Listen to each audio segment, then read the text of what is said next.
ہیں کیا نجاست اور ناپاکی والے کپڑے کو نچوڑنا بھی ضروری ہے یا نہیں؟ نجاست اور گندگی یہ عام طور سے دو طریقوں کی ہوتی ہے۔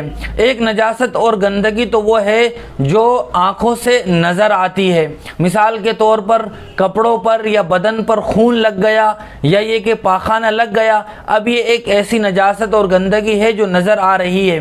اس کا حکم یہ ہے کہ اس کو اچھی طرح رگڑ کر صاف کر دیا جائے۔ اگر ایک ہی مرتبہ میں کپڑا یا بدن صاف ہو جاتا ہے تو کپڑا پاک ہو جائے گا، بدن پاک ہو جائے گا۔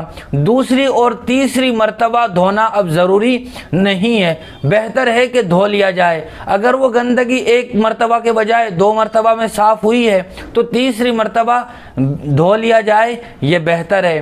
اور اگر وہ گندگی اور نجاست ایسی ہے جو نظر نہیں آتی ہے، مثال کے طور پر پیشاب کپڑے پر لگ کر سوکھ گیا ہے، اب پتہ ہی نہیں چل رہا ہے، نظر ہی نہیں آ رہا ہے، تو اب حکم یہ ہوگا کہ کپڑے کو اچھی طرح نچوڑا جائے اور ایک مرتبہ دھونے کے بعد دوسری مرتبہ نچوڑا جائے، پھر تیسری مرتبہ نچوڑا جائے، 3 مرتبہ نچوڑنا کپڑے کو ضروری ہوگا۔ اور اگر نجاست ایسی جگہ لگ جائے، مثال کے طور پر برتن پر لگ جائے، تو برتن کا حکم یہ ہوگا کہ اس کو 3 مرتبہ دھو لیا جائے۔